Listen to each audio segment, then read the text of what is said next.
Cuando el virtuosismo roza lo imposible, el misterio se afina en cada nota.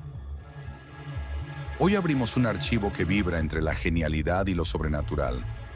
¿Fue Niccolò Paganini un prodigio musical o el resultado de un pacto oscuro? ¿Qué hay detrás de su técnica inhumana, su aspecto espectral y los rumores que lo rodearon hasta después de su muerte? Yo soy el crononauta del misterio. El tiempo guarda secretos, y yo estoy aquí para revelarlos. Antes de sumergirnos en este concierto de sombras, apóyanos. Dale me gusta al video, suscríbete al canal para no perderte ningún enigma, y compártelo con quienes saben que hay melodías que no fueron escritas por manos humanas. Niccolò Paganini nació el 27 de octubre de 1782 en Génova, Italia, en el seno de una familia modesta. Su padre, Antonio Paganini, era comerciante y violinista aficionado, pero más que eso, fue el primer arquitecto del mito. Desde los 5 años, Niccolò mostró una habilidad sobrenatural para los instrumentos de cuerda. Primero con la mandolina, luego con el violín. Su talento no solo era precoz, era inquietante. A los 7 años ya ejecutaba piezas complejas con una precisión que desafiaba la lógica de su edad. Pero el talento no vino solo. Antonio era estricto, obsesivo, casi cruel. Obligaba a Niccolò a practicar durante horas, incluso cuando estaba enfermo. Lo aislaba, lo empujaba, lo moldeaba como si supiera que estaba creando algo más que un músico. Estaba forjando una leyenda. A los 11 años, Paganini ya era reconocido en toda Italia. Su técnica era tan avanzada que muchos maestros no sabían cómo enseñarle. Comenzó a componer sus propias piezas, diseñadas para sus manos imposibles, para sus dedos largos y flexibles, que parecían tener vida propia. Y aquí comienza el susurro del mito. Su aspecto físico era peculiar, extremadamente delgado, pálido, con ojos hundidos y una expresión que muchos describían como fantasmal. Algunos decían que tenía hiperflexibilidad o incluso síndrome de Marfan, lo que explicaría sus movimientos inusuales y su capacidad para ejecutar pasajes imposibles en el violín. Pero en una Europa marcada por la superstición, esa apariencia no era solo extraña, era sospechosa. Cuando Paganini tocaba, el público no solo escuchaba música, veía algo que parecía poseído.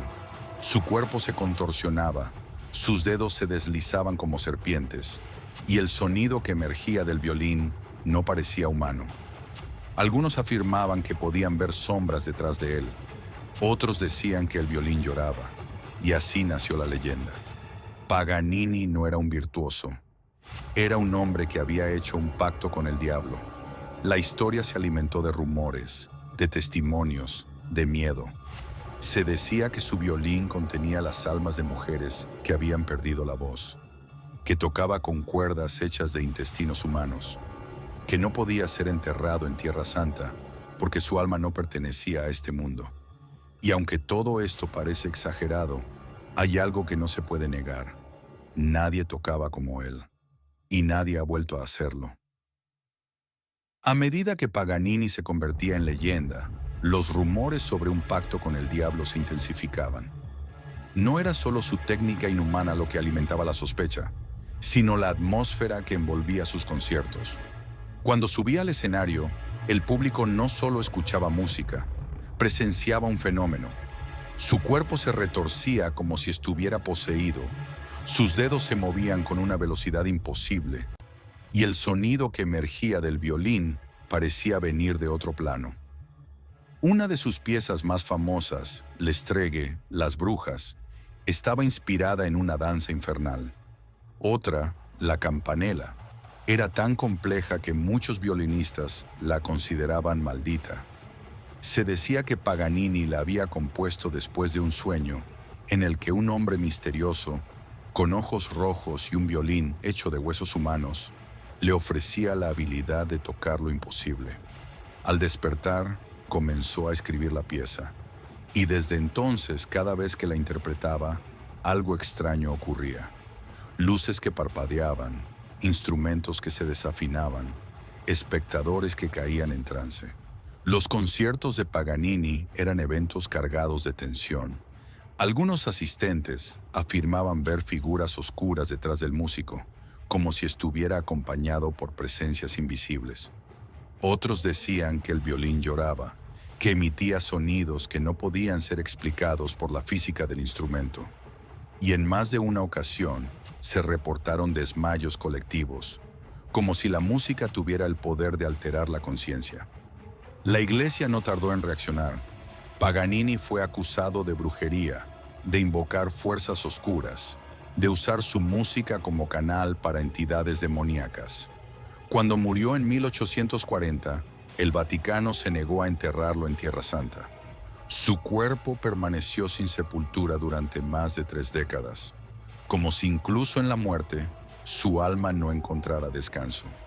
Pero lo más inquietante es que Paganini nunca negó los rumores. Al contrario, los alimentaba. Vestía de negro, aparecía en escenarios con iluminación tenue y en entrevistas decía cosas como: «Mi música no viene de mí, viene de donde ustedes no quieren mirar». Algunos creen que lo hacía por fama, otros que hablaba en serio. Hoy su legado sigue vivo, pero también su sombra, porque cada vez que un violinista intenta interpretar sus obras, se enfrenta no solo a la dificultad técnica, sino al misterio que las envuelve, como si, al tocar sus notas, se abriera una puerta, y al otro lado, alguien o algo estuviera esperando. El violín que acompañó a Paganini durante gran parte de su vida no era un instrumento cualquiera. Se trataba de un Guarneri del Gesù de 1743, apodado Il Cannone por su potencia sonora. Fabricado por Giuseppe Bartolomeo Guarneri, este violín tenía una resonancia tan profunda y explosiva que parecía rugir en manos de Paganini. Pero más allá de su calidad técnica, lo que rodea a Il Cannone es un aura de misterio, obsesión y maldición. Paganini lo consideraba una extensión de su cuerpo. Decía que el violín le hablaba, que no todos podían tocarlo sin consecuencias. Algunos músicos que intentaron replicar sus piezas con ese instrumento afirmaron sentir mareos, desorientación o incluso alucinaciones. El violín parecía tener voluntad propia, como si solo respondiera a su dueño original. Tras la muerte de Paganini, el instrumento fue entregado a la ciudad de Génova, donde permanece bajo estricta vigilancia. Solo unos pocos virtuosos han sido autorizados a tocarlo, y no todos han salido ilesos. En 2024, un equipo de científicos franceses realizó un análisis con rayos X al violín en el Laboratorio Europeo de Radiación Sincrotrón. El objetivo era entender qué hacía tan especial su sonido. Se escaneó hasta la estructura celular de la madera, buscando patrones ocultos, densidades inusuales o microfracturas que pudieran explicar su potencia acústica. Aunque el estudio reveló detalles fascinantes sobre su construcción, no logró explicar del todo su voz, porque el cannone no solo suena, parece invocar. Según testimonios históricos, Paganini afirmaba tener un secreto técnico que le permitía dominar el violín como nadie. Su amigo Julius Schottky escribió que Paganini hablaba de una fórmula que podía reducir 10 años de práctica a unos pocos meses. Nunca reveló ese secreto. Algunos creen que lo codificó en sus composiciones, otros que lo llevó consigo a la tumba. Pero lo cierto es que su estilo sigue siendo casi imposible de replicar. Y luego está la leyenda más oscura, que el violín contenía material humano, que sus cuerdas estaban hechas de intestinos, que su barniz tenía sangre, que su madera había sido tratada con sustancias rituales. Aunque no hay pruebas físicas de esto, el mito persiste, porque cuando Paganini tocaba, el violín no solo emitía notas, emitía presencias. Hoy, Il Cannone descansa en una vitrina blindada, como si aún necesitara protección. Pero quienes lo han visto de cerca afirman que, bajo ciertas luces, parece respirar, como si esperara. como si supiera que su historia aún no ha terminado. Niccolò Paganini murió el 27 de mayo de 1840 en Niza, Francia, tras años de enfermedades que lo consumieron lentamente. Pero su muerte no fue el final, fue el inicio de otro capítulo oscuro. El obispo local se negó a darle sepultura en tierra consagrada. La razón: Paganini había rechazado el último sacramento y, más aún, arrastraba una reputación de haber hecho un pacto con el diablo. Para la iglesia, su alma no era digna de descanso. Así comenzó una odisea macabra. El cuerpo del violinista más famoso del mundo quedó sin tumba durante más de 3 décadas. Su cadáver fue embalsamado y trasladado de un lugar a otro como si nadie quisiera tenerlo cerca. Estuvo en un sótano, en un hospital de leprosos, en una fábrica de aceite de oliva, como si su cuerpo contaminara el espacio donde reposara. Su hijo, Achille Paganini, luchó durante años para conseguir un entierro digno. Pero cada intento era bloqueado por autoridades religiosas que temían que su tumba se convirtiera en un altar profano. No fue hasta 1876, 36 años después de su muerte, que con la intervención de la duquesa de Parma y un llamado directo al Papa, Paganini fue finalmente enterrado en el cementerio de la Villetta, en Parma. Pero incluso entonces, el misterio no terminó. En 1896, el violinista checo František Ondříček exhumó el cuerpo para verlo. ¿Por qué? Nadie lo sabe con certeza. Algunos dicen que quería comprobar si los dedos de Paganini eran realmente tan largos como se decía. Otros que buscaba inspiración o algo más. Desde entonces, la tumba de Paganini se ha convertido en un lugar de peregrinación para músicos, ocultistas y curiosos. Algunos afirman que, al acercarse, sienten una vibración en el aire. Otros que escuchan notas lejanas, como si el violín aún estuviera activo bajo tierra. Su legado musical es incuestionable.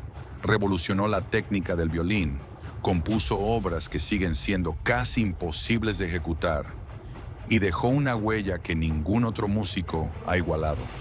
Pero también dejó un legado maldito, porque cada vez que alguien intenta tocar sus piezas, se enfrenta no solo a la dificultad, sino al mito. Paganini no solo escribió música, escribió un conjuro, y quienes lo interpretan lo saben. La figura de Paganini no se quedó en los salones barrocos ni en los teatros del siglo XIX. Su sombra se proyectó sobre la cultura popular, el cine, la literatura, el ocultismo y hasta en el rock.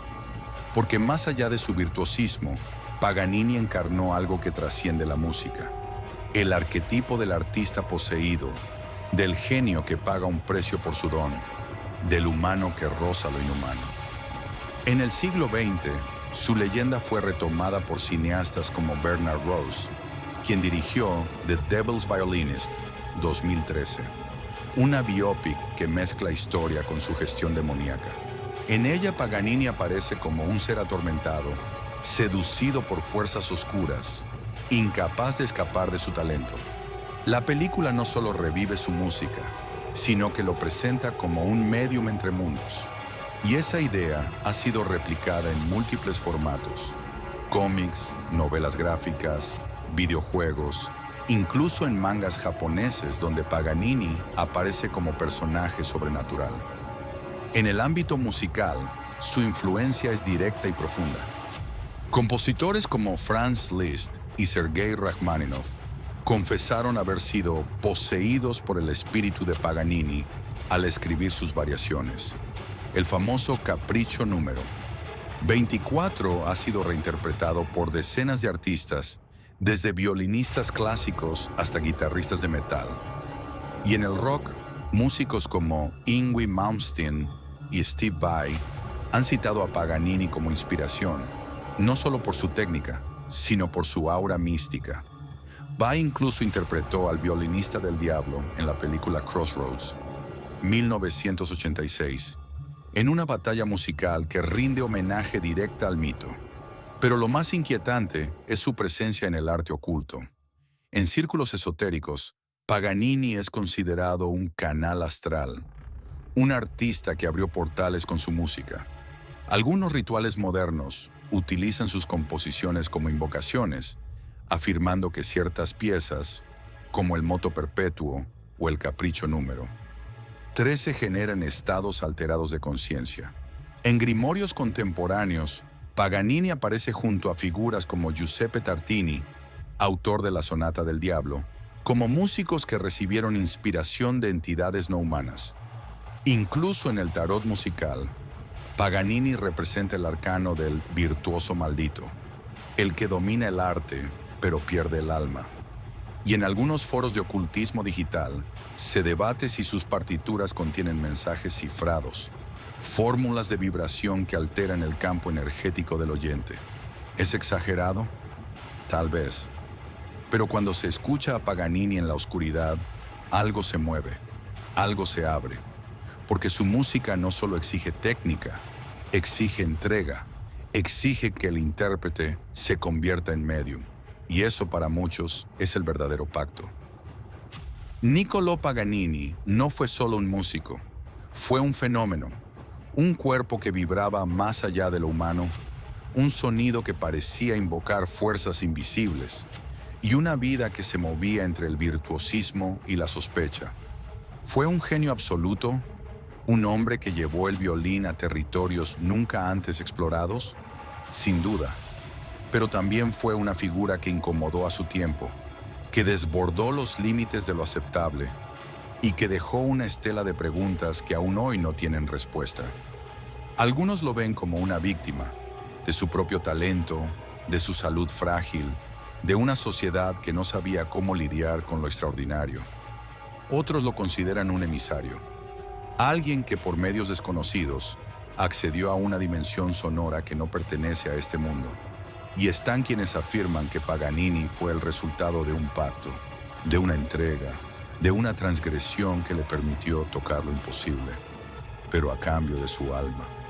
Lo cierto es que su música sigue viva, y no solo en partituras, sigue viva en los dedos temblorosos de quienes intentan interpretar sus caprichos, en los susurros que rodean su tumba.